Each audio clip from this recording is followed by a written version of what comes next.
ബിന്ദുസ് കിച്ചണിലേക്ക് എല്ലാവർക്കും സ്വാഗതം. നമുക്കിന്നൊരു ചിക്കൻ 65 ആണ് ഞാൻ ഉണ്ടാക്കാൻ പോകുന്നത്. അതിനുവേണ്ടി ഞാൻ 1/2 കിലോ ചിക്കൻ കഴുകി വൃത്തിയാക്കി വെച്ചിട്ടുണ്ട്. ബോൺലെസ് ചിക്കനാണ് കൂടുതലും. അതിലേക്ക് 2 ടേബിൾ സ്പൂൺ തൈര് ചേർത്ത് കൊടുത്തിട്ടുണ്ട്. 1 ടേബിൾ സ്പൂൺ മുളക് പൊടി, 1 ടീസ്പൂൺ ജീരകപ്പൊടി, 1 table spoon ginger garlic paste, 2 table spoon maida, 2 table spoon cornflour, 1 table spoon അരിപ്പൊടി, ഇത്രയും ചേർത്ത് കൊടുക്കാം. കറിവേപ്പില അരിഞ്ഞത് ചേർത്ത് കൊടുക്കാം. ആവശ്യത്തിന് ഉപ്പ് ചേർത്ത് കൊടുക്കാം. 1 മുട്ട പൊട്ടിച്ച് കൊടുക്കാം. ഇത്രയും ചേർത്ത് നമുക്ക് നന്നായിട്ട് ഇതൊന്ന് മിക്സ് ചെയ്ത് വെക്കാം.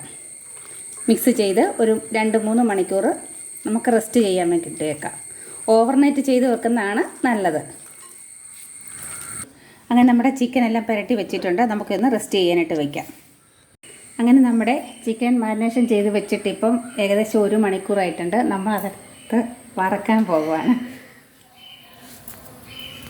അങ്ങനെ നമ്മുടെ ചിക്കൻ നമുക്ക് എണ്ണയിലേക്ക് ഇട്ട് കൊടുക്കാം, ഓരോ പീസുകളായിട്ട്.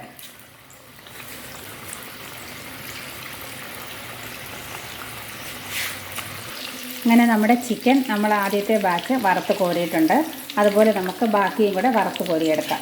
നിങ്ങൾക്ക് റെഡ് കളർ കൂടുതൽ വേണമെന്നുണ്ടെങ്കിൽ ഫുഡ് കളർ ചേർത്ത് കൊടുക്കാം. ഞാൻ പക്ഷേ ചേർത്തിട്ടില്ല, കാരണം കുഞ്ഞുങ്ങൾക്ക് കൊടുക്കേണ്ടതായത് കാരണം ചേർത്തിട്ടില്ല.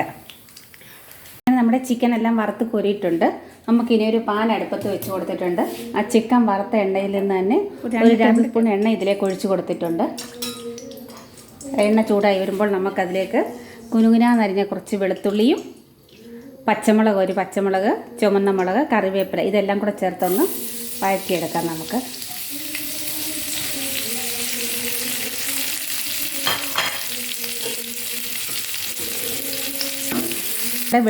അങ്ങനെ നമ്മുടെ വെളുത്തുള്ളി എല്ലാം മൂത്ത് വന്നിട്ടുണ്ട്. നമുക്കതിലേക്ക് വറുത്ത് വെച്ചിരിക്കുന്ന ചിക്കൻ ഇട്ട് കൊടുക്കാം. ഇട്ട് കൊടുത്ത് നന്നായിട്ടൊന്ന് മിക്സ് ചെയ്തെടുക്കാം. അങ്ങനെ നമ്മുടെ ചിക്കനെല്ലാം നന്നായിട്ട് ഈ വെളുത്തുള്ളിയുടെ മിക്സിനകത്തിൽ ഇളക്കിയെടുത്തിട്ടുണ്ട്. അങ്ങനെ നമ്മുടെ ചിക്കൻ 65 ഇവിടെ റെഡി ആയിട്ടുണ്ട്. നിങ്ങളൊന്ന് ട്രൈ ചെയ്ത് നോക്കണം. നിങ്ങൾക്ക് എല്ലാവർക്കും ഇഷ്ടപ്പെടുകയാണെങ്കിൽ എൻ്റെ വീഡിയോ ലൈക്ക് ചെയ്യാനും ഷെയർ ചെയ്യാനും കമൻറ്റ് ചെയ്യാനും മറക്കരുത്. കൂടെ ആ സബ്സ്ക്രൈബ് ബട്ടണും കൂടി ഒന്ന് പ്രസ് ചെയ്തേക്കണേ. Thank you.